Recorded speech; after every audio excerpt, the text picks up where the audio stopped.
Hey everyone, welcome back to the All Music Matters in That podcast. I'm your host, Brian. Today, welcome to a special guest and some other blokes out of the eastern part of Pennsylvania right there. We got the boys from Stillcraft. How you doing today? Doing great. Doing good. Happy to be here. Happy to be here. All right, and just to fill everybody in, we got Mike, Charlie, and Mel. All right, so I guess what you boys been up to recently? What's new? Just enjoying the summer break. Been just hanging out, passing the time, starting to write a little bit again, and getting ready for the last quarter of the year for us. So we're gonna have some fun, exciting stuff lined up. Yes, summer's usually has a bit of a lull for us. We've got like lots of other personal and family things that happen in summer, but gearing up once fall hits, we got a pretty busy September coming up. So planning for that, planning to get back into the studio. I was making sure Mel wanted to say anything there too. They covered it pretty well. We got a whole bunch of new songs copywritten and ready to go in and record and get them out. I mean, that's what I'm really excited about. Actually, she's like copyright. I was thinking it was like typo negative where we write it in our own blood. Or something like that. So, why haven't we done that yet? Etched into the bones of my sternum. Just a bloody Bleeding fingerprint. from my chest. well, unfortunately, I think they might have taken it a step further, although it's Wikipedia too. Let's say they used a particular fluid as well. We'll just leave it at that. So, Well, we need Murph for that. Murph plays guitar. Murph plays guitar. I guess. But I got to give a special shout out to Nameless Hates because they had mentioned you guys when I had interviewed them a while back. So you guys were good friends with them? Yeah, Mike and Ty and those guys. Yeah, we've been doing shows with them since I think last fall, or we networked with them last spring, I think, at some of the Chaos Guitar events last year, and just been following each other for a while, and eventually just the planets aligned perfectly for us to do some shows together, and we just hit it off perfectly. Yeah, those guys are great. I really love what they're doing for the local scene with all their DIY shows. I love their music, and they're just a great group of guys to really hang out with and have the pleasure of doing this chaotic endeavors that we do. Actually, they mentioned they got one of the guys from Red Jumpsuit Apparatus to come down. And I'm not sure. It was a concert, I think, somewhere here in Allentown or somewhere out there. Yeah, Inkwell. Mm-hmm. So I think Rodney was his name, right? Ronnie Winters of Red Jumpsuit Apparatus. Yeah. Oh yeah. Mm-hmm. So yeah. So a special shout out to Nameless Hate for actually making this happen here too. So Yeah. Thanks, brothers. But I do have to ask, which part of PA are you hailing from? Are you close to the town that Nameless Hate is at? Yes, absolutely. I'm from Easton. A lot of those guys are from around that same area as well. We're all what we call the Lehigh Valley. Easton, Allentown, Bethlehem, and then it spreads a little bit further out from where we all are located. But yeah, same stomping grounds. I think I always got a kick out of the little memes or whatever they're posting on Facebook these days because Yeah, they post nothing but memes. A few of them I've found and sent their way just because it's just like I'm just gonna keep fueling their chaos a little bit. I think what was like their school when it was like I was meant to simulate what a prison complex looks like or something. So I don't know. It was strange, but I mean, like, hey, all right, it's being a little funny too. But I guess a little nostalgia at the same time when you think about it. So, all right, so we got that there. But to kick it off here with a nice introduction, boys, welcome to my podcast. And the way this is going to work is I just want to ask you guys some questions. I'd like to know more both as the musicians, but also as the individuals as well here too. So, you guys ready? Absolutely. All right. So, I think I might be out of order because I'm kind of just going with my little notes right here too. So, I guess just to kind of get the feel for it too, as well as put a name to the face. Right. I'll start with Mike, and then we'll do Charlie, and then Mel, you can close it out. So, Mike, let's kick it off here with the first question. So, who are you, and how did you become a musician? Well, so I started becoming a musician kind of by accident, I guess. I just was a hobby guitar player over the years and joined like a youth music program when I was in high school. And just discovered a voice and a knack to play like some of my favorite music, whether it was like Green Day or AC/DC, and just forged friendships with people that I met, and just kind of went from 0 to 100 in no time flat, you know. So it was kind of a fun, like, accidental adventure that kind of, I think music kind of chose me. So it worked out all well in the end, and eventually led me to these goofy guys that I'm sitting here with. So. Yeah, the dude's got some talent, so that's kind of what led it to there. So hey, watch your language there, buddy. And these are your friends right here, for fuck's sakes. So, all right, but I guess what role do you play in the band? Are you the front man, or you do guitar? Yes, I'm the front man, and occasionally I'll play guitar and do solos on a few songs every once in a while, but mostly do the front man, swinging the microphone around, playing the David Lee Roth to Ron Murphy's Eddie Van Halen, and whatever Charlie does and Mel does. I just try to duck. The mic's always flying. I know I'm going to lose. I should say maybe it was two things. One, you're either doing the David Lee Roth sort of splits in the air, or you're as jumpy as Barty Greenway from Napalm Death whenever his music starts kicking. I think he's more jumpy. I don't think I'm definitely jumpy. I'm definitely jumpy. He's got to work on his splits. It doesn't work. It ends horribly. The show ends early those days. He doesn't say we have to bring out the chair just so that he's able to have the show go on, as they would say. So, all right.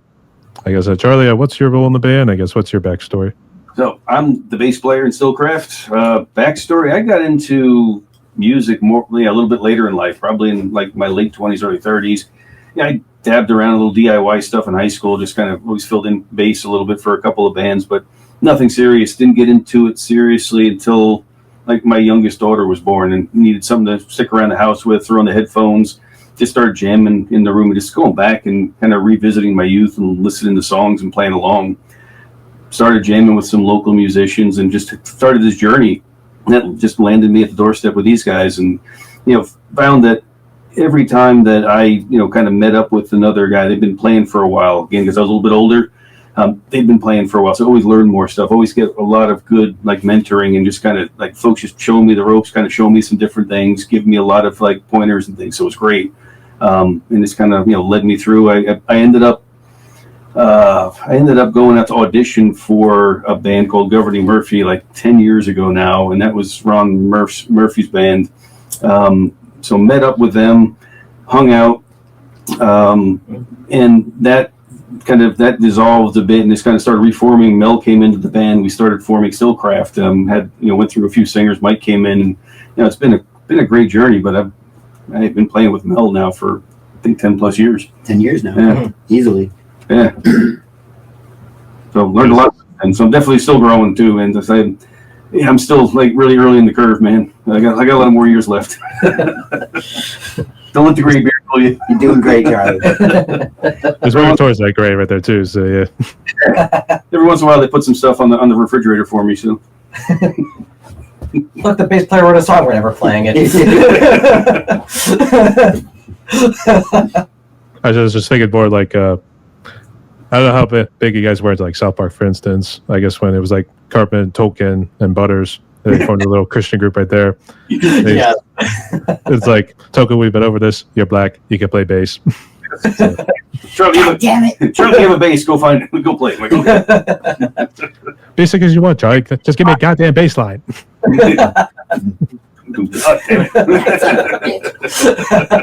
God damn it. So, I can never have a gold album. I guess so. All right. But I guess, did you play any talent shows? You do strike me like you would probably play like your Star Spangled Banner or something with a band or something. So. On bass, yeah, just use a lot of wah.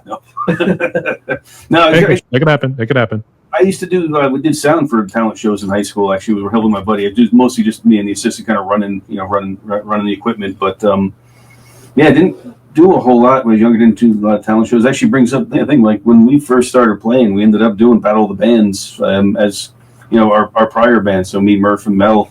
That kind of talent show thing. It kind of It's one of cool the when last they're- backyard bands from WZZO. That's right. I think it was the last, wasn't it? Or was there one after that? No, it was the last Yeah. one. We placed third. Yeah. So yeah, it's a good thing. I mean, it's always, those things are always fun.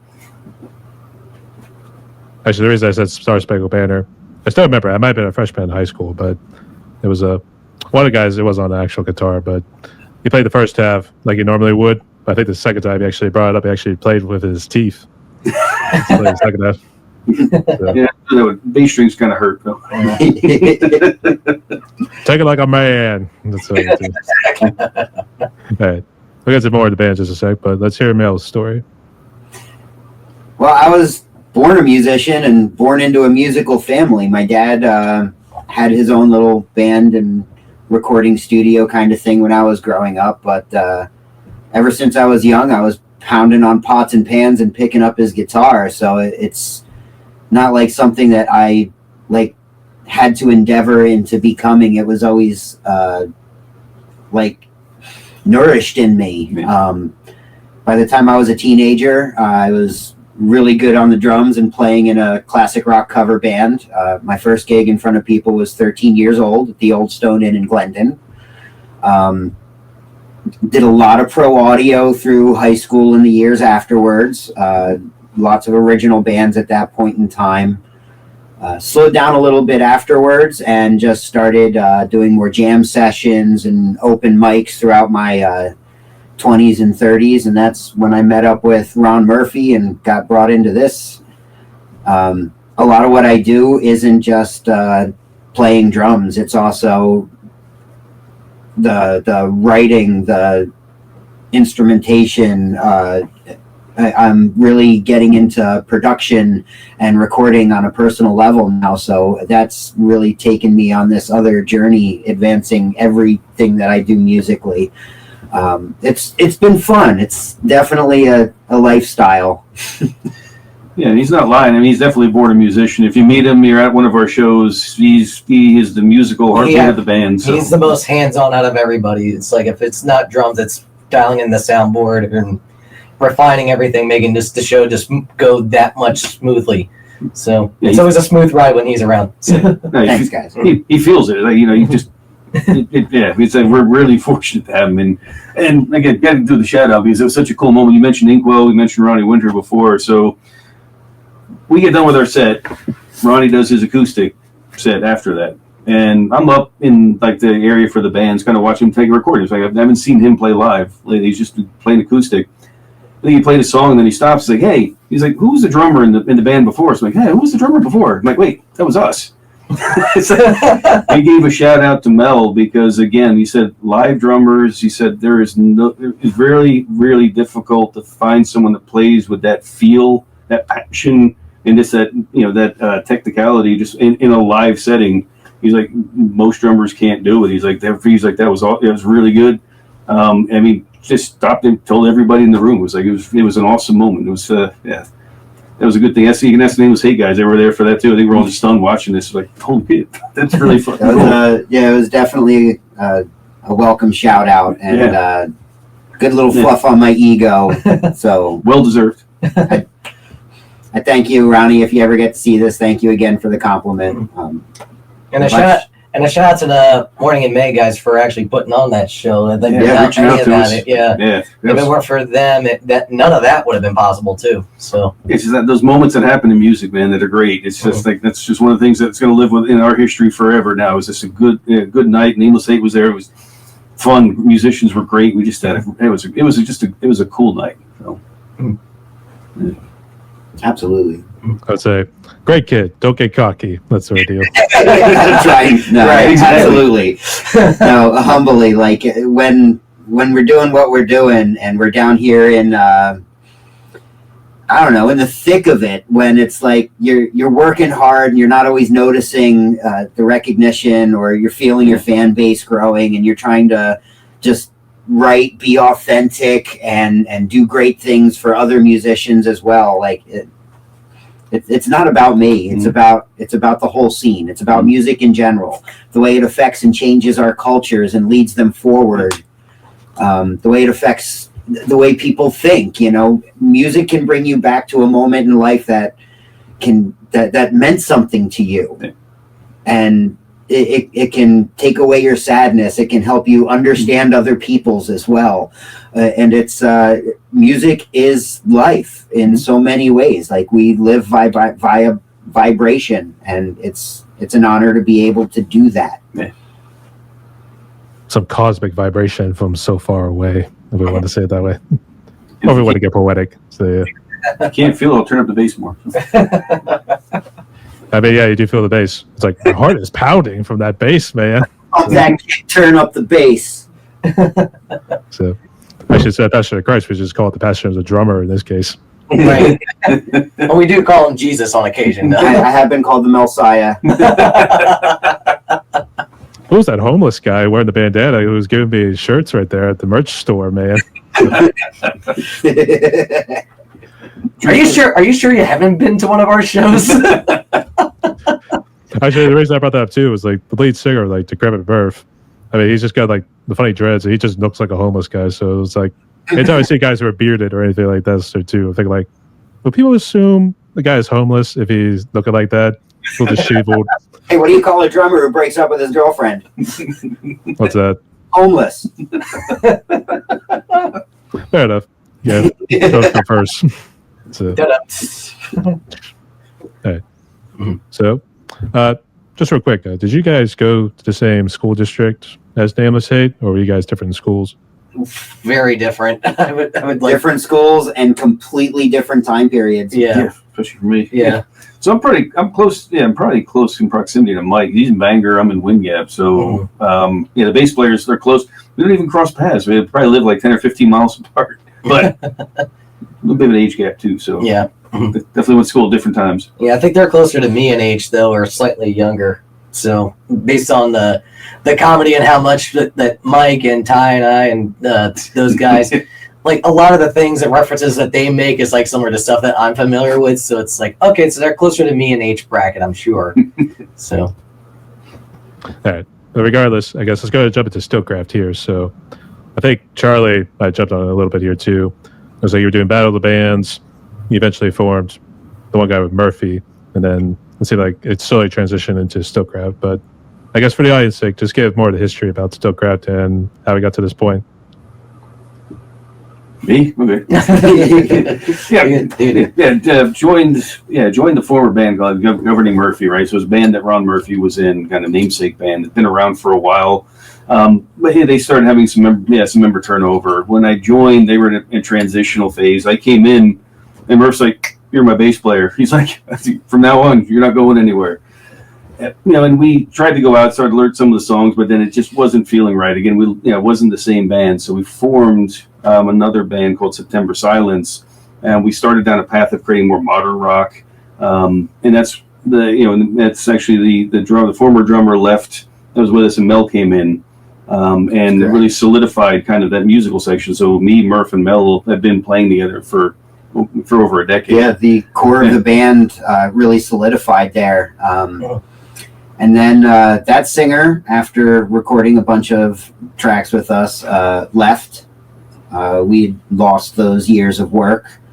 Didn't want to give it up. We decided we were going to start auditioning singers. We've gone through a few. Yeah, that's fun. Then about 2017, I had a solo project and got the call to be a hired gun guitar player for. I was playing with Mike Yeah. in his solo project, The Road Zombies. Right. Yeah. And We somehow completely realizing that the singer that we had at the time was about to flake out. I thought of Mike right away. I was like, "Hey, Mike, I know you can handle this position. Here's a bunch of songs. Be ready in 3 weeks." And he answered. It wasn't even that. I don't think It was like 2 to 3 weeks. Well, what had happened was we had done a Halloween show with my band, and you mentioned something about like, what do you think about auditioning? And I was like, I'm already involved with enough projects as it is. Like, I need one more thing. And then So we call him in. He covers the gig. We end up getting another singer. Mike wasn't ready to join yet, and that went on for say like maybe about right around 2 years. We had the other singer. Then lockdown. And COVID happened, lockdown. We let our other singer go and brought Mike in. As times just completely perfectly aligned, and during that COVID time period, we had a good opportunity to settle in, write, solidify, and start Stillcraft without the pressure of having to bring somebody in with a billion gigs already lined up. We were playing really solid before that. I saw one of your questions on the list was, how did COVID affect us? And I think it affected a lot of musicians the same way, where venues stopped hiring. A lot of the market went out of live music. But if you didn't do anything to advance yourself afterwards, you were kind of like, you would end up being left behind. So that's definitely the way that it affected us. It gave us an opportunity to focus in on the group, what we exactly wanted to do, and then how to move forward from there. We decided at that time that we weren't going to do our original music plus covers, and decided that we were going to transition the covers away and just focus on our writing and what we want to do as a band. And that gave us the opportunity to really come together as a group and be artistic together. That's with an R, artistic. So rated R. Well, yeah, it's a good point. Like when the other band kind of dismantled, we kind of broke up, and we had all that original music that we could no longer use. When we came back, we had a lot of time invested in that, a lot of money invested in that. And we're like, okay, well, what do we do now? And we ended up doing a lot of covers to go just hit the bar scene and kind of recoup some money, because we lost a lot of that work. We couldn't put it out. And to not give up. Yeah. And just to keep playing, because we also were all having fun playing together. Right. So we hit that. And then when COVID hit, it let us refocus, kind of reevaluate. We knew the market was changing. We knew the whole industry changed. The world changed, right? So we go, and like Mel was saying, it allowed us to just kind of refocus, hey, creativity, artistically, what do we want to do? Refocused as an original band, got more ideas out there, started writing. Guys started bouncing a lot of ideas off each other, and we just started putting it down, put an EP out, trying to get back in studio now. But yeah, that was actually the biggest push into my personal writing endeavor as well. It's like after losing that many singers, like, and wanting to constantly continue, it really forced me to focus on my own personal writing abilities and things along those lines. And yeah, that has been a wonderful journey as well. Just learning how to take your emotions and put them into the pen and turn them into songs as well. Because writing drums is one thing. Like, you get really good at your instrument, you can almost write anything at any time at the drop of a hat. But to put the story behind the music too, that's a lot of the lyric flow is mostly me and Mel. So one of us will come up with a general idea, and we'll just help refine it and smooth it out over time. And sometimes it's like you catch lightning in a bottle and you can write it in like 15 minutes. And sometimes Mike and I sit down for days upon days talking about concepts and working on, like, this stanza doesn't feel right. Yeah. What can we do to... We'll really marinate on it over time. And then, like, sometimes inspiration strikes. It's like, wait, let's revisit that and give it that little tweak that it needs. So... Those says Bell started to turn to like the next Neil Peart in this case. He's reincarnated or such. So actually, the reason I brought that up too is because Neil Peart, I don't want to say primary, but I'm sure he had a huge role when it came to like writing the lyrics. I don't know if Getty or Alex pretty much had any role to play in it, but Neil did a lot of the songwriting. The other two had their hands in it as well. Similar with Dream Theater, where they all do different sections of lyrics. Also, so kind of neat the way that progressive and hard rock bands, everybody has a say in what gets said. So I guess still sticking on COVID here too. So it didn't officially become Stillcraft till after COVID, or did you guys already think of the name before? It became Stillcraft a few years previous to that. Yeah, we had to rebrand Stillcraft through COVID, because again, we were going out and doing the combination of some original and covers, and just kind of rebranded, refocused coming out of COVID, and it's been just only went out and started doing original, do club scenes, going to start networking more, working with other bands, kind of focusing on just writing and doing our own thing. We'll throw some fun stuff in there now and then just to have some fun with things. People throw some ideas at it. That's for sure. But I guess even so, stick on it too. And kind of more on a serious note, I guess were you and your family is okay? I guess outside of music, I guess what else did you guys do during COVID? I worked at a restaurant, so I sat at home. I sat at home and I became the principal for my kids who are now going to school remotely. And I did a lot of writing and music at that time period and a lot of Minecraft. To be completely honest, I played Minecraft, I wrote lyrics, and I became stay-at-home dad for a couple of months. And then when my restaurant was allowed to reopen, we were running a very limited menu with a lot of takeout. And then back to work like normal. It wasn't a long shutdown in Easton. It was only, I want to say it was only about 3.5 months that we were just stuck. Yeah, I think for me it was just because I work in an industrial trade, so I never really got time off. So it was just like world has to keep moving forward. You still got to make some stuff. So between that and being a homeowner, like less than a year before all that stuff, so it's kind of like, well, now you have that scary thing looming over your head, somewhat. So at the same time, trying to maintain some sort of sanity through writing and recording on your own time. And then Mel calls me up and goes, "Hey, what do you think about auditioning for the band?" And I said, "Screw the audition, just bring me back anyways." So, and not to mention, I was on the verge of releasing my own solo EP as lockdown had started.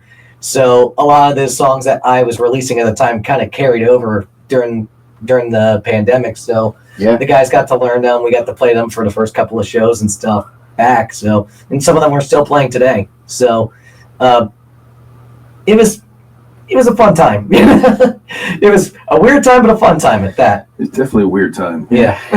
We got together, we did some, illegally got together. It was little. Yeah.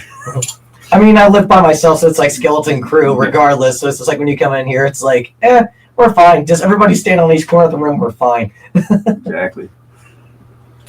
Man, I guess, for me, like, again, kids were home, which was nice. My kids were older, some in college, and just had to have everybody in the house. Got to just be a big, family units. Did a lot of outdoor stuff. I got a lot of space where I live. Just going out, enjoying the outdoors. My job, I worked remotely most of the time anyway, so didn't have a big impact on it. I still had to go sign in, do crap from my basement office, and notice little change in that respect. But just just a lot of things we couldn't go out and do. Things blocked again. Just a weird time. Just weird time in human history. So. That's for sure. So, Yeah. But on a serious note, good to see you and the families are doing well there, and good to have you guys along here for the ride. So. Yeah, we made it. Yep. Somehow. Yeah. So, and just real quick, I guess where did the name Stillcraft come from? Because Mel over there was talking about Minecraft, so I figured, is that part of the inspiration behind it? Well, I'm going to say just a little bit, but At least no. the crap portion, so yeah. What, since it was popular kind of like around the time period, I can't say that I'm not going to say that it didn't have some influence in me going, yes, I like that one more. But no, what we were thinking was, what we wanted to do was this energized kind of like club rock feel with our music. And what we wanted to try and convey was this like really energized, like almost like Viper Room in the 90s. Like, let's get together, let's have a couple of drinks, like whiskeys, beers, biker bars, dive bars, and have a great time, right? So We still want to do that. so Stillcraft is like that art of liquor making. So it's the art of the still, and then the party that we help accommodate with that through our music and things along those lines. So that's where the name kind of really came from, was the desire for all of us to sit around, drink some good bourbons, and I would love to own a distillery one day myself. So I was like, that's clever. Because I get tired, people think of craft. If they're not thinking of Minecraft, they're thinking the witchcraft or the black magic sort of craft that kind of goes on. So just all people coming to be like, Gazooks, black magic. So yeah. All right. And I guess speaking of distilleries, and I guess even the music scene in general, from where you guys are at, I guess, how's it been? Does everyone and their grandmother have some sort of distillery or some sort of brewery?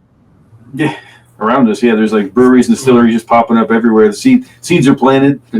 They grow as fast as warehouses around the area. Pretty much. If it's not a new Amazon place, there's a new brewery or distillery that's going up. It's one or the other. And I'm perfectly fine with it. I'm like, like places to go and try it. I like, trying new craft scene, but people, the owners like kind of the brewers' interpretation of where they're going through. There's a new one that just opened up in Bangor recently. Got a cool vibe going on in there. I like what a lot of the local breweries, wineries, distilleries do because they all cross market each other. Because in Pennsylvania you get that special license where you can sell Pennsylvania products. So you can go try stuff that's all local. So again, things that you won't find in other markets. I mean, some of it's awesome, some of it's average, but again, it's all local. You get to try it. It's all going to be, you're not going to get it anywhere else, right? That's where they make it. So it's kind of a good experience. I like going out and trying new places. And there's more places to try. I guess, what sort of venues are there in terms of the music scene? They also combine with some of the breweries too, or are they all separate? They do, but that's a lot of them aren't really fit for bands. Mm-hmm. Around us, there's a couple that you can get like a full band in with full drums and things along those lines. It's a lot of the breweries around are good for solo and duo acts, or some trios, depending. Right. And that's cool. That's cool. You get to see people doing their thing, and yeah. As far as like other music venues, a lot of places that used to have bands pre-COVID didn't survive. So we're in a bit of a dry market around the Lehigh Valley, and what's been happening is exactly what we've been doing with Nameless Hate is the do-it-yourself shows. Let's find a place that'll have us and let us do this, and we'll put it on our own, or we'll go rent a hall somewhere. Getting in with like the skate park crews and all of these wonderful community events, and then getting music involved with them as well. So as far as like old school venues, they've changed a lot around our area. There's a couple left. And you kind of gotta like pound at the door and grease some elbows to get your name on the list, or shake them ugly. Well, yeah, but it's only a matter of time. Once enough people start demanding it again, it'll be back in our area. The Valley was real hot pre-COVID. It was. You could see live music in just about everywhere you went, every weekend. I was doing close to 100 shows a year for the 3 years leading up to it, and now it's definitely not where it was. I have hope. I have a lot of hope, and I know that there's a lot of people out there that want to see live original music. They want to see good bands, and they want to do it at a reasonable price without having to bow down to Ticketmaster and those kind of monarchy style things. Man, I want to be careful with what I say because there might be a day where we're going to have to play ball in the big leagues, so I'm going to be gentle with it and just say that we acknowledge the elephant in the room. There's many different levels to the industry, and that happens in every city that you're in. It's just, who do you want to play ball with? So I get it. I want it all to change. I want to be back to being able to see my friends and be able to play every weekend. I want to see my friends playing every weekend too. We deserve culture. Yeah, actually, he's gonna sign with resignation. He's just gonna be like, "Hail Satan! I submit to the dark side of the Force." All right, we'll go on Ticketmaster. So yeah, Yeah. Necessary evil. tragically. Evil. So yeah, all right, it's pretty cool. And actually, how I forgot to bring this up when I was actually interviewing Nameless Hate. How far are you guys from like Westchester? If you think back to the Vila the Band days, or even just Bam Margera in general. From here, we're probably about like an hour 15, hour 20, give or take. Some of us, yeah. It's Yeah. probably a little Well, closer for me, you, well, I'm yeah. the closest here. Since I'm on the more southern end of our little band Like- hub here, so Like Westchester? yeah, Westchester. It only takes me about 50, 60 minutes Yeah. hitting the turnpike from Easton to get down into like Philly. It's like what, another 35 minutes over? Yeah. Probably, yeah. Yeah. So not even thinking about miles. What's that? 51 minutes from here. Okay, Yeah. verifying it. Yeah, we're about an hour. Ronnie verified it, so it's about 50 minutes. So If you guys don't know geography, it's 50. I say hour 15. Somebody says 50. Depends on traffic. You can go at the wrong time, 2 hours. Yeah, that's the big thing. It Yeah. doesn't matter how far away you are. I mean, it could take you 2 hours or Depends- 20 minutes depending on the time of It day. depends if you're driving through Doylestown or if you're dodging Doylestown or going around it and going through all the industrial parks and all the construction and the. Yeah, but I mean, you bring up a good point, man. We've actually looked at that too. We've got to expand past, the valley, looking at other markets and stuff. Trying to, it's about going out and kind of, reaching out to other bands and making those contacts. And we know we're trying to do a bit more of that, trying to get out the new areas. I mean, we've been very fortunate. We go out and play at areas. I mean, the music is solid. We're good. People like us. It's just trying to make that, keep that networking going and try to get in those areas.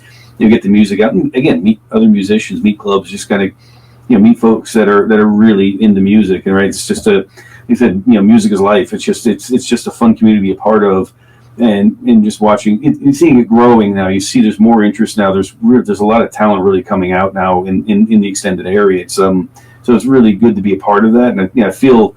We're on the cusp, right? Something's going to break. It's going to take a little bit longer to get there. But hopefully, we're going to be part of something special pretty soon. Mhm. I guess were you guys ever influenced by the Jackass, Vila the Bam, and because they would also play music whenever they were doing their skits and everything. The kind of influence your play style. Not particularly for me, but No, that's not really. I mean, I remember it in high school though, but like it didn't really inspire me though. But I had friends that were really like they got into skateboarding because of that, and I guess you could say I'm probably more Jackass, the movie generation, I guess.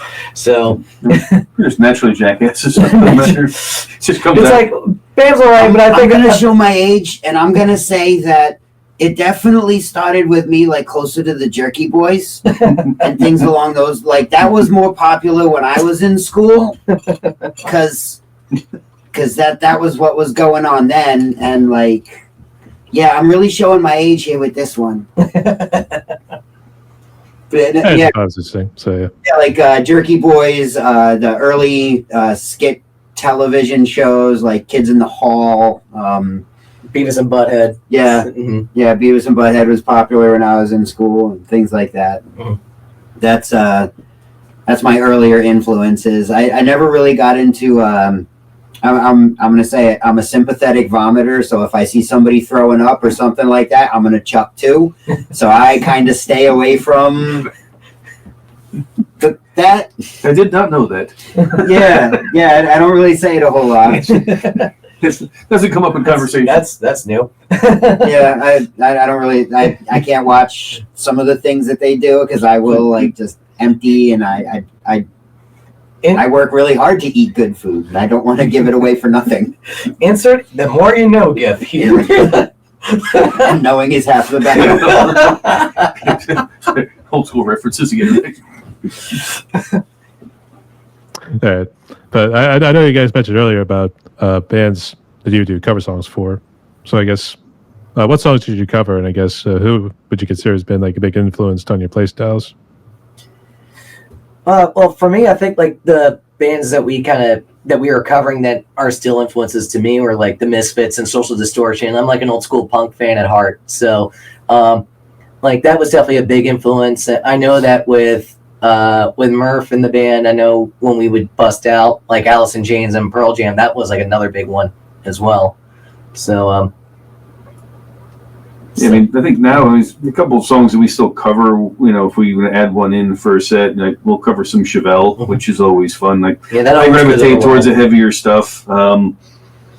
So hey, anytime it's if they cover any of that genre, I'm usually all in. So yeah. Yeah, we covered a lot of grunge, a lot of hard rock. As far as like my influences, they come from everywhere. They come from all styles of music, because it's not just one genre or one band that makes it happen. It's a lyric from a Counting Crows song. It's a drum riff from Sleep Token that the inspiration comes from, and they all have their place and their part, and it's really cool where my influences come from everywhere. And having played drums in front of people for 36 years now, it's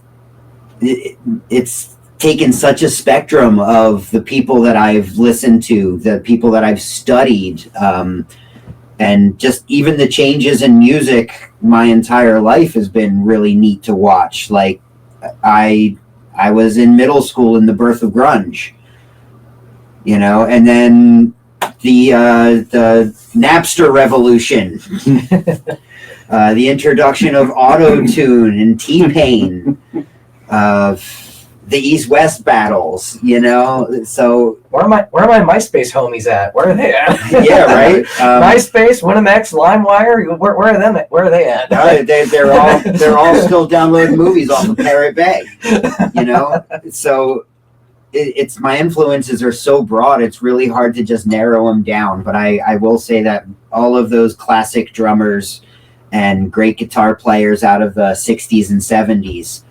A lot of the vocalists from the 50s that I had the opportunity to do sound with and meet have also influenced the way I listen to harmonies, and just the songwriters, the really good songwriters over the last 30 years that have a great way of telling a story, turning a phrase, and making you understand emotion. All of these things have brought me to where I am now and how I want to continue. I didn't mention about Beavis and Butthead earlier. I guess what did you make when you saw Gwar and then Morbid Angel?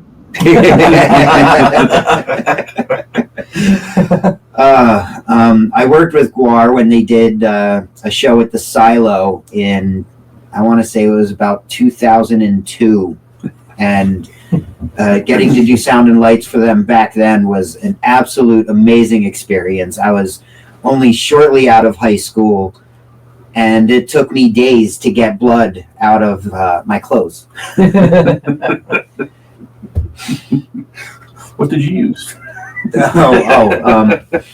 Eventually I just stopped wearing them. Quote unquote blood, we should say. Yeah, there was still blood on the ceiling of that place when they shut it down in that show. And it was an actual silo, so it was up there. That's what we need. That's what our show needs, right? We need some blood. Yeah, I think we should add some blood and some pyrotechnics. Yeah, pyrotechnics go great inside. I don't know about that. I think it's more for the arenas. So. I was about to be like, wait, when did we turn into Rammstein? Yeah, that we turned it to Kiss at that point. So, but he was right about Rammstein. I know Rammstein's kind of got Great White. Yeah. or Great White, yeah. Did you actually get a chance to meet David Brockie? No. I did. It was short. It was in passing. It was a work environment. Not one of the musicians I have a good or bad story about. So, yay, good work. You know, there's sometimes you just do the job, and they're there to do their job too. And it's not like we all have the opportunity to sit down and talk a bunch about the 1,000 questions that we may have. You never know. Or it's just somehow you meet him out in the alleyway there, whether you're smoking or chugging down Jägermeisters or something.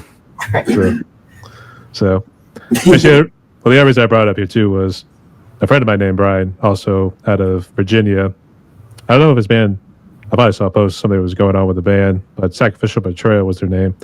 But he had known David Brocky because he was close to Richmond, Virginia. And I guess that was where David and maybe some of the crew lived at the time, maybe outside of the band when they were putting on the alien personas and all that stuff. So it's always like, God damn it, I had a chance to maybe talk with David Brocky. So, but may he rest in peace. He was an interesting character, good man too. I'll say that. So, all right. So I guess let's go ahead and jump into the gear, because I've been saying the whole thing behind you there with all the guitars and everything. It's to keep changing colors and all that. Oh, yeah. my closet full of guitars that I have back there. But I'm mostly a Gibson guy, so there's a couple of Les Pauls that are back there that I'll bust out.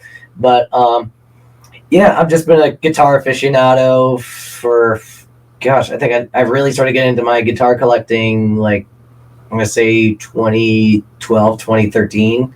Somewhere around that ballpark was when I really started getting crazier with the guitars and finding one-offs and beaters that, like, I really wanted to tinker with and modify and hop up. So there's a few that are bone stock. Some I've kind of have like parted ways with here and there though. But yeah, so it's like I primarily play mostly Gibson guitars, and it's kind of hard to see off of here though. But I got my Marshall full stack over here that I only use for recording. But bring that to me. Yeah. I mean, unless you want me to go full blown Lenny with everybody and just peg it, you know. Yes. This one goes to 11. Yes, I think you should. Yeah. But yeah, between that and then just you know, as a vocalist, I mean, microphones are microphones, but everybody's has their particular type of microphone or brand of microphone that they stick with. Like, I'm a Shure microphone guy, and in-ear monitors have been like a blessing for me, especially saving on the voice. So since I blow my voice out for singing for these guys during that one phase and had to like recoup enough just to come back and finish up a little bit of a run and then come back and do it all over again. So yeah, that's mostly my gear. So Charlie, what do you got? I got lots of gear. I love gear.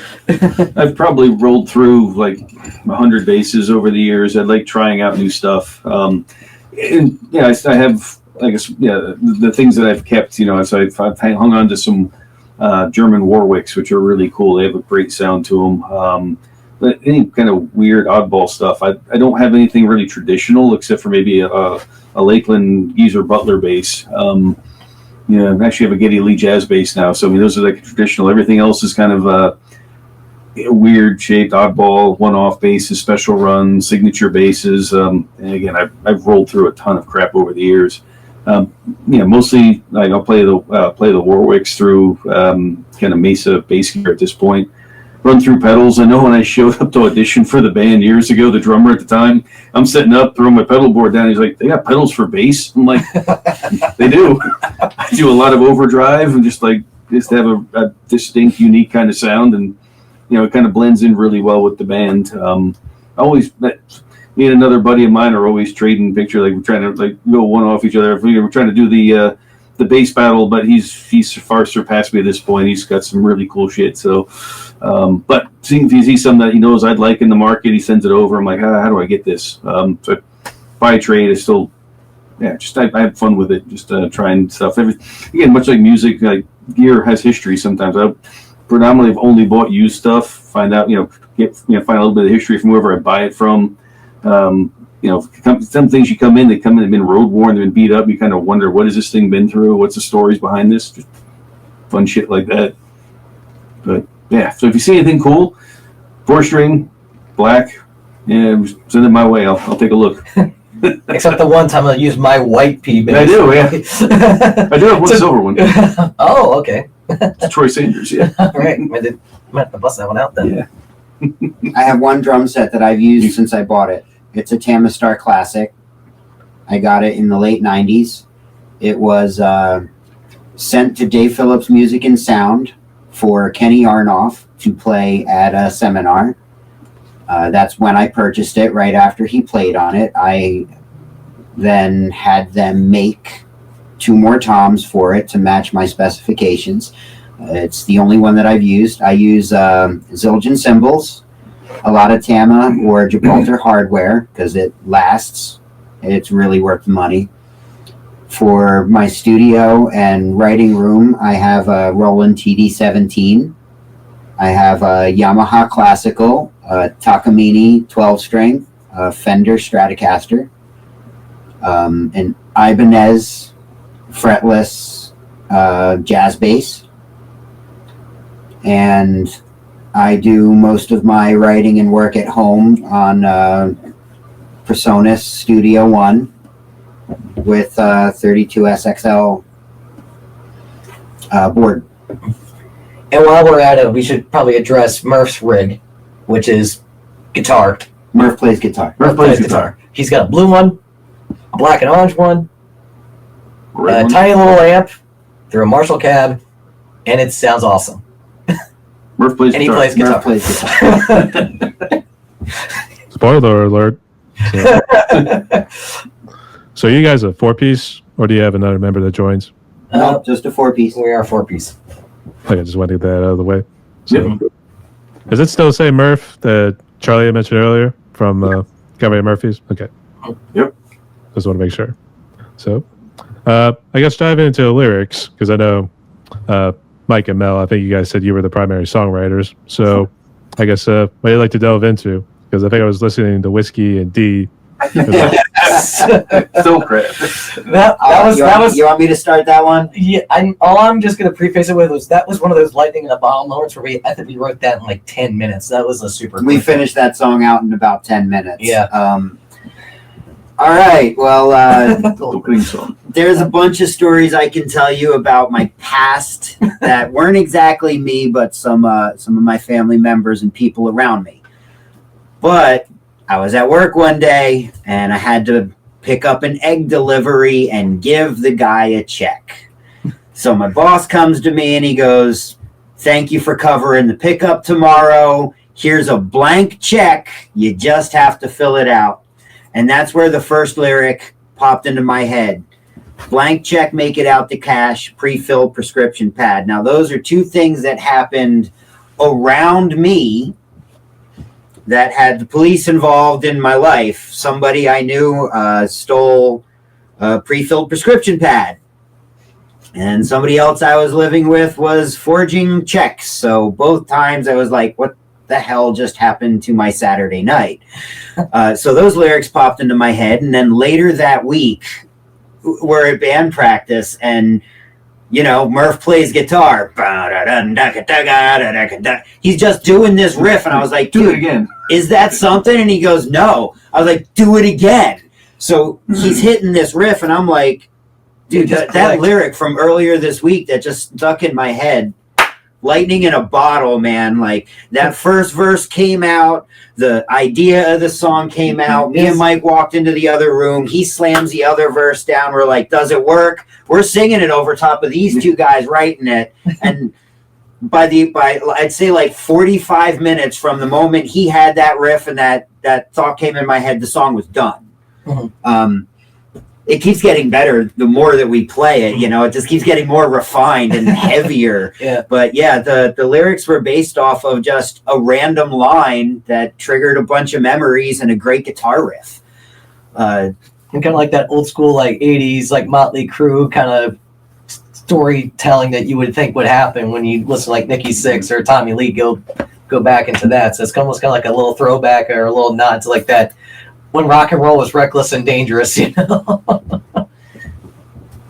feel a lot of love making and a good amount of drinking there too. So, Right. So, I guess what's the D stand for in Whiskey and D? the tuning. Well, the easy answer That is came as a joke, actually. You know, but for real though, it actually kind of works out almost like that Rhapsody in Blue kind of name though. But really though, it's almost like it really was written with the intent of saying it's in the key of D because the song is written in D.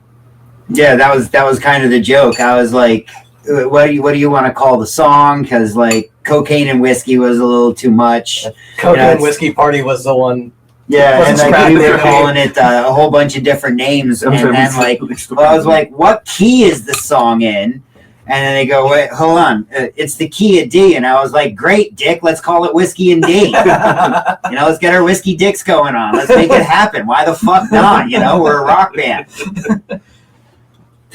And It's then, like, man, you got a dirty mouth. I would say that much for that song. So yeah, and it's written with kind of like that dual meaning, you know, where it's like you're gonna party or you're not gonna make it kind of party. So it's like it's a little satirical from my perspective. It's almost feels safe but not safe while saying it's kind of tongue in cheek. But I'm not advocating to go do a shitload of whiskey and cocaine together. Please not. At least I'm not telling you to do it. Have a good time. Just Do not whatever like you gotta that. It's your prerogative. The world's your oyster. Do as you please. I'm not advocating it in the song. That's not exactly what the lyrics mean, but you know, everybody's allowed to interpret however they want their favorite music. That was very Pennsylvania Dutch of me. Yes. it's almost like leave the cocaine out. We don't need to do that, but drink responsibly. Okay. As I always say. So, Always drink responsibly. always drink responsibly. Don't spill it. And don't spill the drink. So, actually, some of the other songs, I guess, you guys have written for the EP. I guess, what do they like to delve into? Well, City of Stone, I think that was the first time I really helped lyrically with the guys on something, and that was something that around the time I had a figure in my life pass away. Somebody was like an adoptive grandfather, and also made me kind of think back to my biological grandfather, who also played music for the Army. He was actually a jazz musician for the Army during the Korean conflict. So. And I discovered that very later on in life and realizing how much I had similar traits to him, and kind of like that conversation of like putting a conversation I normally would have with him when I go to the cemetery and visit was like putting that to song. So Murph had the guitar part down, and I remember during COVID I had a phone recording of that. And I still have the Post-it note. I think it's actually on my counter there, of the first part of the chorus, where I just wrote that down while I was at work. I just wrote it on a Post-it note, came home, stuck it on my laptop, and started sending everything out to the guys and said, "I think I got something for you guys." So, and it's it's probably one of the more relatable songs that one I think a lot of fans have come up to us and say like it's a beautiful song. It makes them think of their loved one that's long gone and stuff, so it hits some topics that are very close to home. Okay, I turned into a little bit of a typo negative sort of song right there too. So Yeah. So I guess mine, and what was the other one here? The Way Out.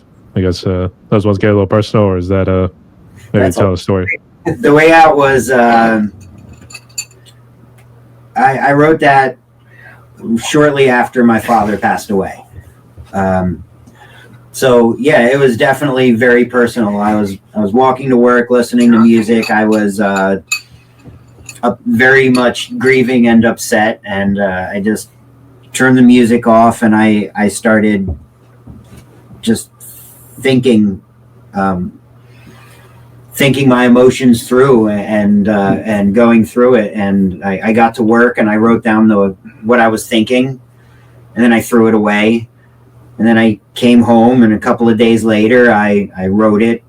I threw it away again, and then I typed it into my computer and smashed the computer, and then it just kept coming back to me. And I was like, well, then this actually has to turn into something So I finalized out the lyrics and I brought it to the guys. It was like, let's make this happen. But yeah, The Way Out is very much the way I was feeling after the death of my father, and those raw emotions just showing through on the pages.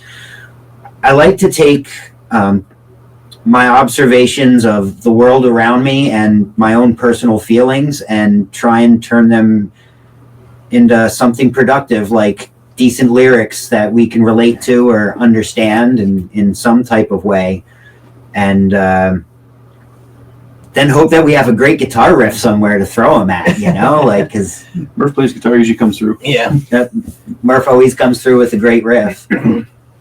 And, it's like I write from what I experience and what I've been through, and not all of that has been sunshine and roses, man. We all go through hardships. That's for sure. So I'm sorry to hear about that there, Mel. So That's all right. It's 6 years ago now. But yeah, I mean, how many songs have you listened to that you realize that it's written for someone that passed or something along those lines? And it's music really is life. It can help anybody anywhere. So yeah, the I'm screaming at the silence, I'm screaming at the walls. Will anybody help me when I fall? Those were me addressing my own thoughts and my own sadnesses coming through. that's for sure. Mine is almost like an argument between faith and despair. And that's kind of the perspective that I had from that when we wrote the lyrics for mine. Me and Murph had a lot of back and forth and conversations on that, along with another person who interjected a little bit, but a lot of that was also changed after the fact. Break You Down I wrote when I heard there was some other local musicians talking shit. And There we go. they were talking shit, so I was like, all right, I'm not gonna get involved in this tit for tat back and forth kind of thing. So instead I was just like, all right, say whatever you're gonna say. I turned it into a song and released it, and now it's making money on the downloads. So thanks for talking shit, guys. Keep it up. Thanks for the inspiration. It's a good fucking song. Again, great riff. Yeah. See, Taylor Swift's logic of songwriting does work for people. Yeah, a lot of songwriters take their sadnesses and put it out there. Guys like It Chris works. Cornell as well. Yeah. He doesn't write a bunch of happy songs. He'd even said that when he's happy, he doesn't want to write. It's when he's sad is when he wants to get his emotions out, and that's when he picks up his pen. I can relate to that a bit myself, and I would love to be able to write a happy song soon. I feel Eventually. feel fake. Yeah. All right, that's all pretty cool. So, I guess just to delve into this last question before we delve into some extra fun ones. This one kind of does it to AI and social media these days. So, I guess what do you boys make of AI and social media these days? A double-edged sword? Napster 2.0, is it about to change and break a lot of the industry? Absolutely. I think what Spotify's doing with AI is filling up playlists with their created AI so they can funnel advertisers' monies back into themselves is as bad as if I were to just write 3,000 AI tunes and take the money on my own, or write one song and write a program to listen to it every 18.2 seconds on 1,000 different IP addresses. AI in music production does have some wonderful things that it can do, like the AI's ability to instantly begin to master and level out songs in music production is a great thing. But I think using AI to write and come up with lyrics and to be a fake artist, I think is absolutely horrible for the industry. Rick Beato, a very successful streamer. Guys, check him out online if you have the opportunity to. He just released a wonderful 8-minute video on his main channel where he created an artist, gave him songs and all of this, and released it in no time at all, just to show how dangerous this AI in music production and writing is, and how much it actually takes away the human experience. Terminator, or we say Skynet 2.0 if we wanted to go that far in terms of conspiracy. Yeah, if Skynet, oh my God, if Terminator was a musical. Now all I can think of is all like the people that do the Arnold Schwarzenegger impressions and sing over them and stuff like that. Oh, there's actually that metal band that does all the Arnold stuff. The thing is that I just sent a friend, I guess this drummer streamer guy, he tried drumming to, I don't know if it was AI created or if somebody was just doing an impersonation over it, but he was trying to drum to Careless Whisper, sung as if it was sung by Arnold Schwarzenegger. And it was like a thing of nightmares. It's just like, I can't unhear it, but my reaction to it was like, really? Someone sat around and came up with this one? That's a good Seaver song, right? Or is it another group?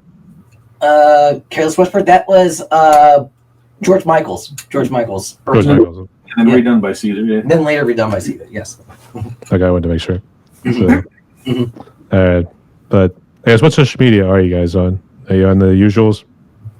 Yeah, I'm on the usuals with Facebook and Instagram. The band, I think band-wise, we're on all of them from X, X, YouTube, all the standards. I say your prayers were answered on Facebook. That's how I was able to find you guys there. So That's Facebook has actually been really helpful for us lately. It's True. Yeah. gotten us a couple of gigs and come through. So Facebook isn't quite dead yet. When you use it for the right tools of the point of networking, then shit posting, it helps.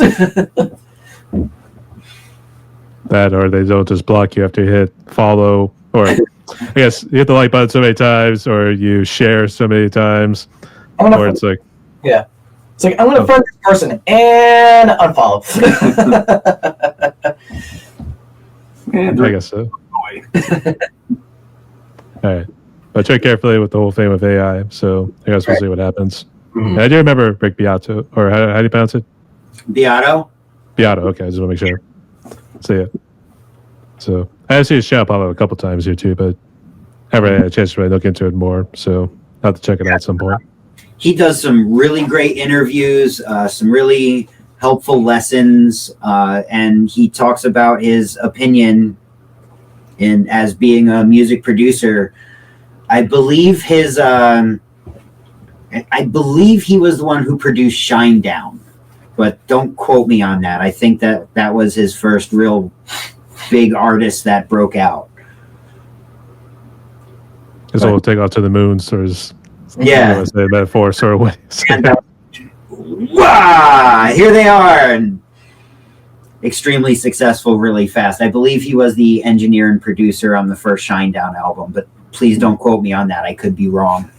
But Fact check. But no, Rick, you know it, or you just Google know it. So I'm trying to remember from all of the hundreds of hours I've watched of him, actually, because right. There's a lot of great information out there, and when you're studying and trying to learn and just be better at your craft, you know, you kind of there's things that gravitate to you. That's for sure. All right.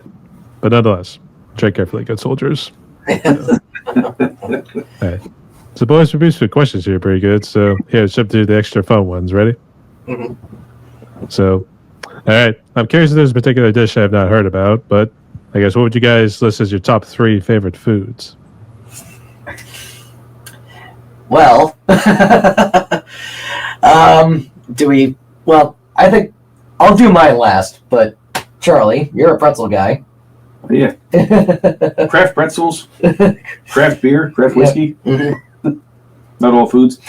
I like actually I'm at the point where I like just trying new stuff. If I see something that's on a menu, I'm more likely to go try something different than I am to try the same things if I go out. Home.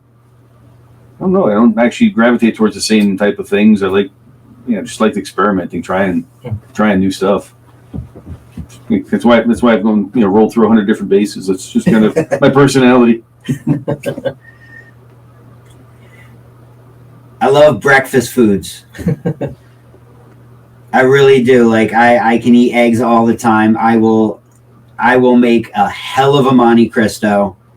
I like pastas. I try and lean away from breads, red meat. It's a lot of my diet right there. That's it. I love your breakfast too. Yeah, thanks. He is a good cook.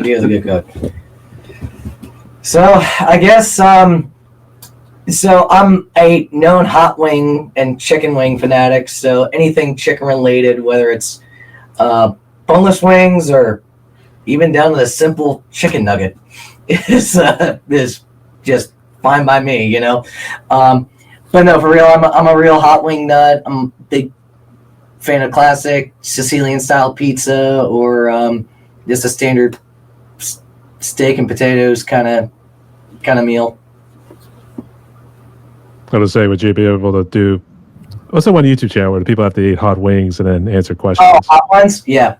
I do have a good heat tolerance, but I haven't pushed it the way I used to in my early 20s. I found my limit with it, so now I'm just kind of like, home-based, just simple, mild, plain Jane hot is fine by me. I don't like to push it as much. I could still hang in there, but I don't want to do it on a regular. It's not a regular thing for me. Do we still offer videos of you eating hot wings? Yes, we do. It should be on our website. There is on our band website in the merch section. You can get a cameo video of me sloppily eating hot wings, giving you a message or something like that. So if anybody needs a birthday message or wants a video sent to their job saying that they quit while I messily eat hot wings, I will gladly do it for you. Actually, I was just picturing too, like it's like that's a particular one that's like the atomic sort of spice that you get from like Buffalo Wild Wings. Oh yeah.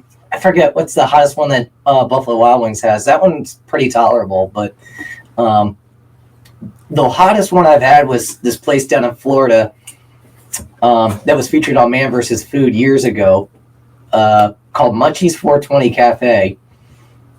For real, because they're open like weird hours of the day. And I had the hottest wings you could get before you had to sign the waiver, and couldn't do it. It was like that one I almost felt like was ridiculously, stupidly, and painfully hot to the point that the next morning, let's just say, if diverticulitis is as painful as they say it is, I'll say this was up there in the stomach region for sure. I was not a happy camper. That or is quite a scene in the toilet afterwards. So. We're no comment. All right, well, great choices. Mm-hmm. So not sure how much TV or movie nerds you guys are, but I guess what would you consider your top favorite movies and TV series? So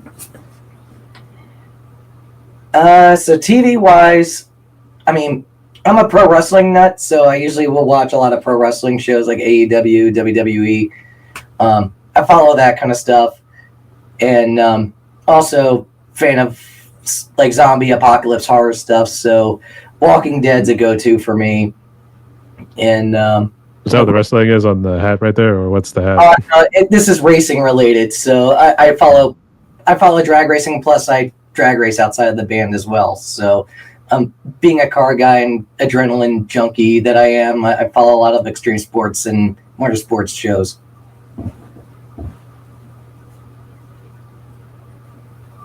Go ahead, Charlie. Me?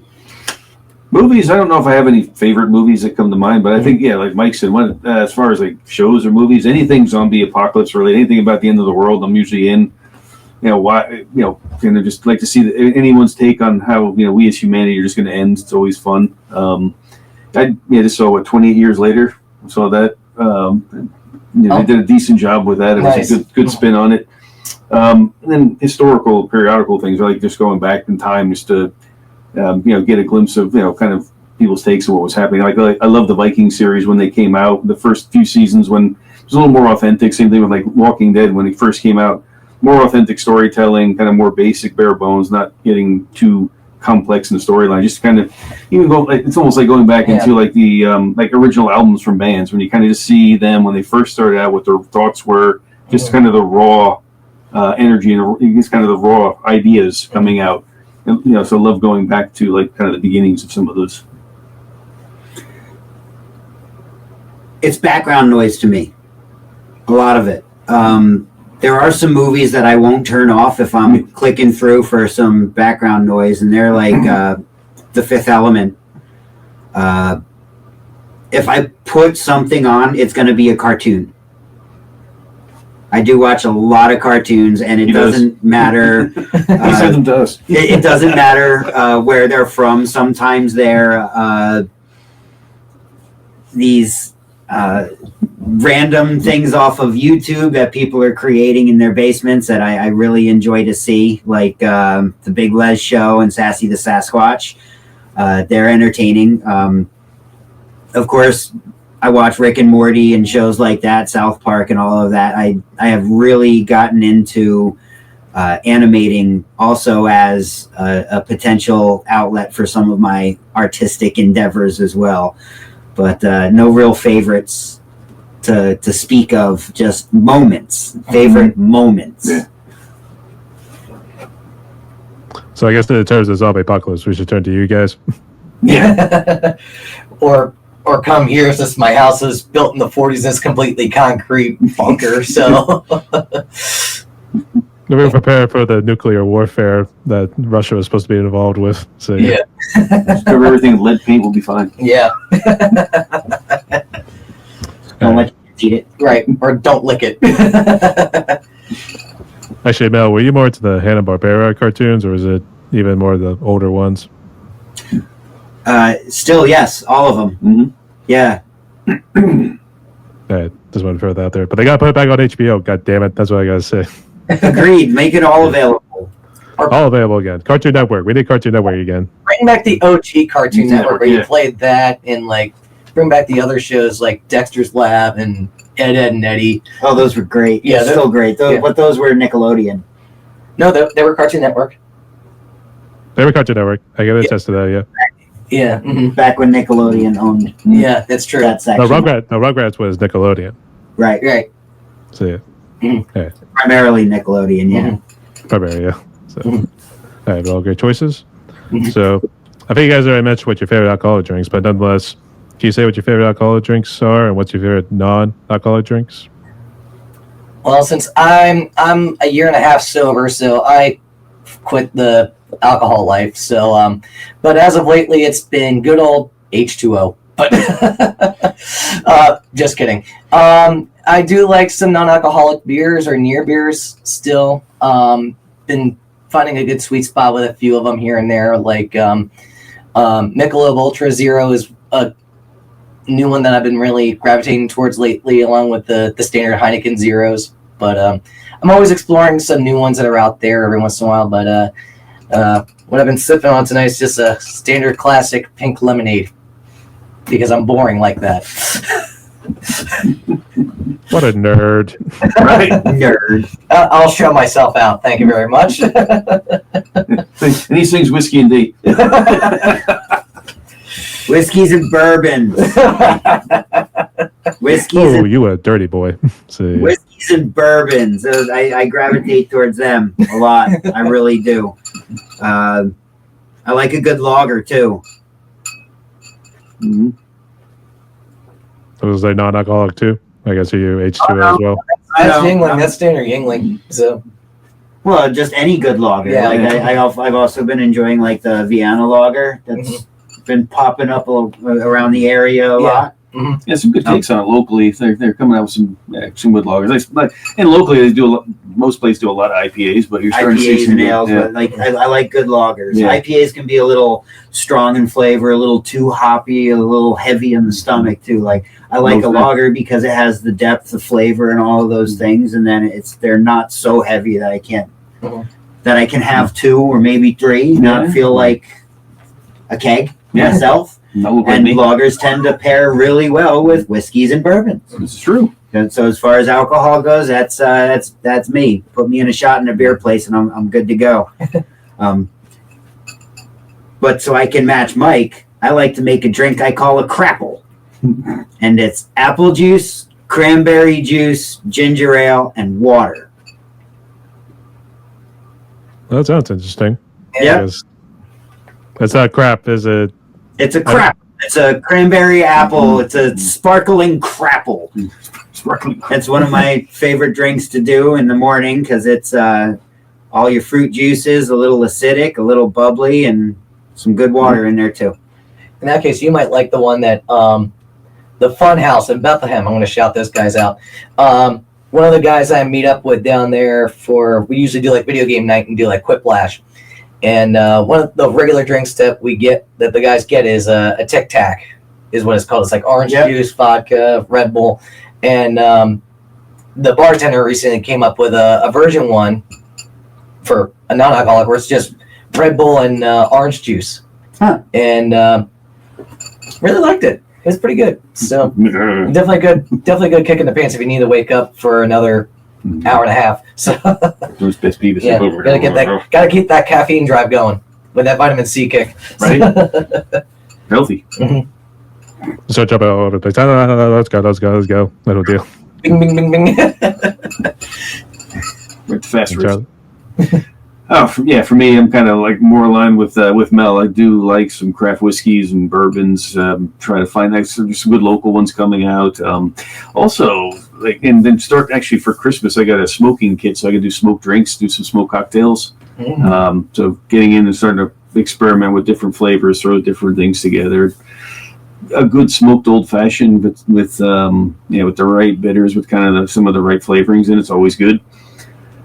Other thing that I found that lately that I like, and it's hard to find, is a good Old Tom gin. And one place locally that has it is 8 Oaks. They make one, it's outstanding. Don't find them anymore. And again, you don't even need to mix it. It's just really, it's almost like an elixir. It's kind of medicine for me. Non-alcoholic, like coffees, like really dark coffees, experimental coffee. You get coffees from all over the place. Love a good coffee. Yes. Yeah. And then lots of seltzer, the non-alcoholic seltzers, just for just during the day when I'm trying to go through. Actually, a lot of those hot waters and stuff. Might stir me on. Yeah. Some of those are good and refreshing, and there's some of them that are actually pretty healthy too. They're really hydrating, and they've got some other stuff in zero it. calories, zero. Yeah. Zero everything. Yeah. It's the flavor of beer infused with just plain Jane water. Yeah. And it's just super refreshing. Yeah. Some of those are pretty good. So I've dove into some of those again, hot days and such. But don't discriminate. If it's good, I will take part. That definitely sounds interesting. So, all right, all great choices there. And if I lost fun questions, list the top 5 bands you've been listening to a good bit these days, whether it's mainstream or indie.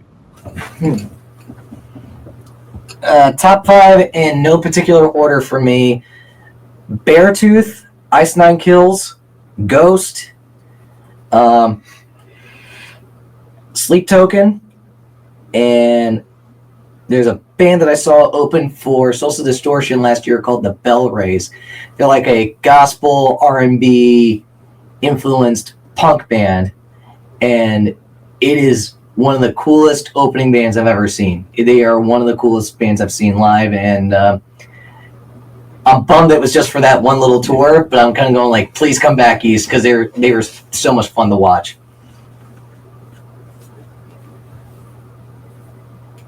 I've been diving really deep into the Counting Crows' new album, Butter Miracle, the Complete Suites. I've been stuck on that for a little while now. The production is great. The lyrics are absolutely a master course in songwriting. So I can't do 5 right now, but I can definitely say that right now is the one that has my attention at this moment. But yeah, that entire album, front to back, is a really, really great piece. Check it out. Now we cue the Highlander sort of scene. There could be only one. There can be only one at a time. Can't This think time. of that stuff at once. All right. Yeah, and I don't think I'm gravitating towards any like specific bands lately. It's just been putting things on rotation and just kind of listening, kind of all across the place. I gravitate towards mostly like any kind of new rock, new metal, anything in the heavier genres is kind of rotation. Going back catalog for some bands like we were talking about the other day, Static X. It just got back into the rhythmic aspects of it. And it just started resonating with me again, just because just having that kind of the heaviness, the rhythmic thing, the kind of cutting vocals that are in that. Just is something different. So I'm just going back and revisiting stuff that I've probably been into before. Going back actually some back catalog for like even Black Sabbath because of the concert recently and seeing all the remakes and all the other bands kind of doing songs, just kind of brought back a couple of songs I hadn't listened to in a while, which was kind of cool, and it's been all over the feeds. So forgot how good some songs really were, and just seeing other interpretations of it, like kind of modern takes on it, which is a little heavier. But yeah, it's just kind of always on rotation with different things. Yeah. My dad, he wasn't really too thrilled with that whole Ozzy and Black Sabbath's final concert, I should say. Because obviously you got the guys who are 70s or probably pushing 80 in some parts, yeah. Yeah. Word is 80. The word. Mm-hmm. Yeah, some of them were up there, yeah. But yeah, I mean, again, seeing guys, even just do it one more time, just get the guys together and like, hope it'd be us one day just go. We're getting the show on the road one more time. Come on.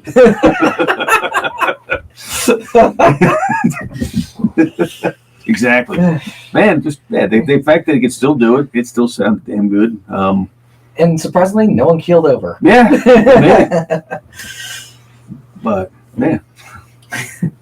Somebody tells me it's going to be like Lazarus being raised from the dead again, like they wanted to do at that concert. So. Prince of Darkness rises. We'll just bring in the Pet Cemetery and bring back. Just come back normal. Throw him in the Pet Cemetery. The bat comes back. he comes back normal. So. Where have I? Oh my God! Where have I been the last 20 years? Sad. Holy fuck! What the? They throw Ozzy in there and they bring back Lemmy. That was the only thing that was missing. Actually, just picture him like cursing like crazy. If he would be like Lazarus raised from the dead. Like, what the fuck is going on here or something? So, What the hell brought me back? Put me back. Yeah. Shit, forget this. Yeah. God bless the man there too. So good job, Ozzy, for one last go. Yeah. So, all right. So, boys, we're down to one more question in my podcast.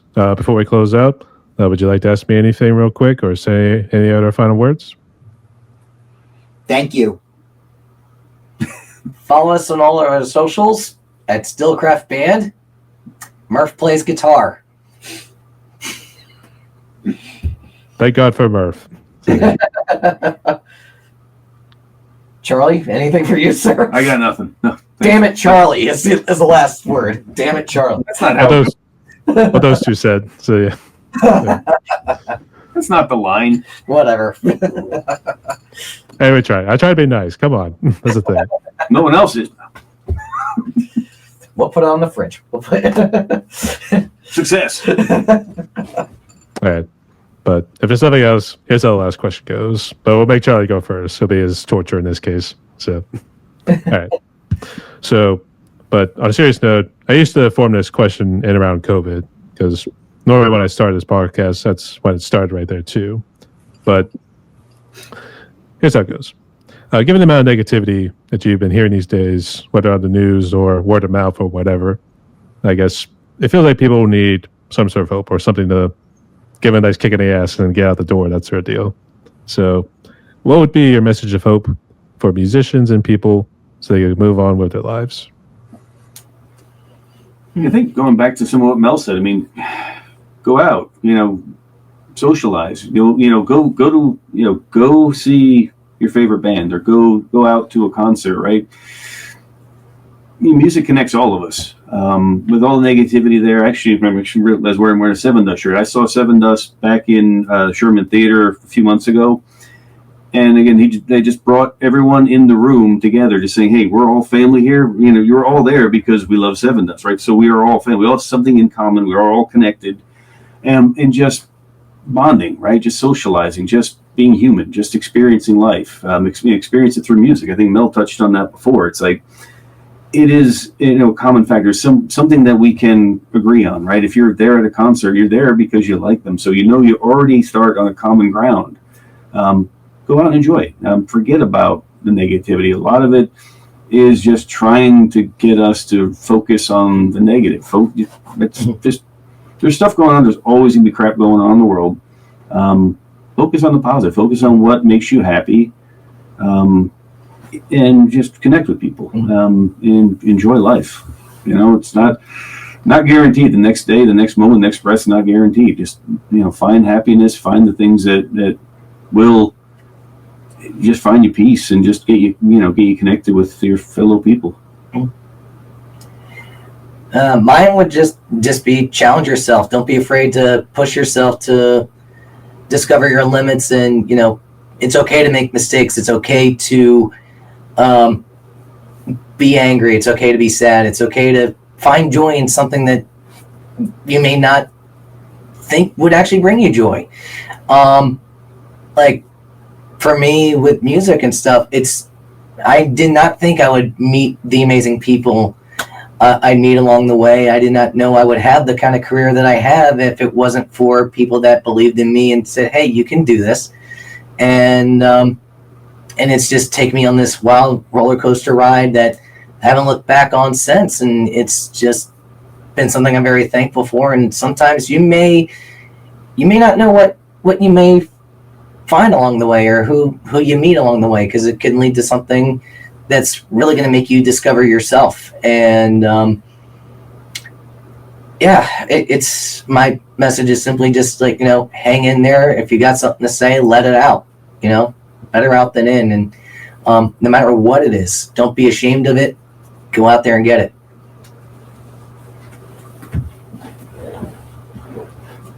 A message for hope, a message of hope for other musicians and aspiring. You're not going to get anywhere sitting on your couch or trying to be a perfectionist. You have to finish the product and get it out in front of people. And that's the only way you're going to learn if what you're doing is going to be received or enjoyed. So if you want to be a musician, your goal is to complete the art and release it. The hope in that is what? Is it for yourself or is it for the person who views the art? So ask yourself why you're doing it to begin with. Are you being a musician for the fame? Because that has its costs. Are you doing it because you think it's cool? Because it fucking is. But the hope is a really dirty word, because that's within you. You can sit and hope all day. Do the work. Then you receive the reward. End quote. Deep. Yeah, I got deep right there. So, all right. But nonetheless, spoke like a bunch of true prodigies. Mm-hmm. So, yeah. Thank you. So, boys, we've reached my podcast right here. We talked a little over an hour and 30 minutes, but I guess before we close out, would you like to give any other shout outs or any other final words? Murph plays guitar.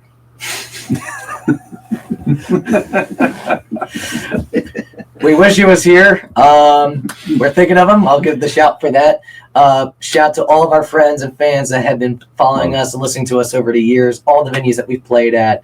To everyone who's watching this now, listening to this, When this gets out. everyone in the future that becomes a part of this, just like the Basilisk, come on. Thank you all so much for being here, for being part of this wonderful planet, and being a big part of this journey that we're all on. Stay with it, everybody. Keep your faith, keep your hope, stay clean. We love you. Stay clean. Well, yeah. God damn wash it. your ass. Wash your ass.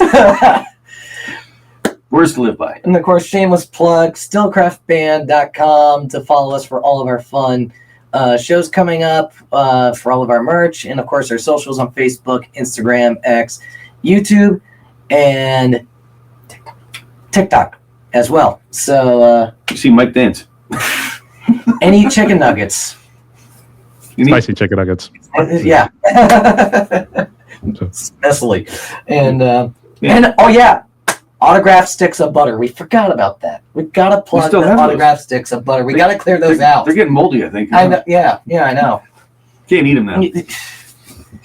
Yeah, and thanks to Nameless Hate for Yes, doing a thanks to shout out Nameless for us Hate. and making that Absolutely. introduction. All the other So, bands that we've played Yeah. shows with, Lady White Rat, Bellwether Ritual, and the list goes on. Yeah, get out there, network. We'll see you out there in the music scene. Let's go have some fun. All right. And just real quick, do you guys got any shows lined up this year? I guess I know you're saying you're in summer solstice, so I guess you're waiting until fall. I guess what's your shows for this year? We're musicians, we can't remember shit. We're at the Gin Mill with Project 9 for their CD release on September 6th. Another good open coming band. We have 2 weeks after that, we'll be playing at Coca-Cola Park at the Iron Pigs. And a couple of other ones in there. Hit our websites and check it out for the full schedule so we can keep you updated on everything and any changes. All right, sounds good. You heard it from Mel right there. But to close out like this, everyone, my guest today was Charlie, Mike, and Mel from Eastern PA right there too. So again, another shout out to Nameless Hate for mentioning you guys, and then me then reaching out and then making the whole thing happen here too. So we'll give that shout out there. So go hit these guys up on all socials, all streaming platforms. Mike also mentioned about the website, so you can also see the little tour. I don't know if they're going outside of Pennsylvania yet, but we'll see what happens. So, but nonetheless, boys, thank you again so much for what you do out there. So y'all do stay safe. Rock on. And one last thing, I just need a quick pose. Stay tuned, y'all.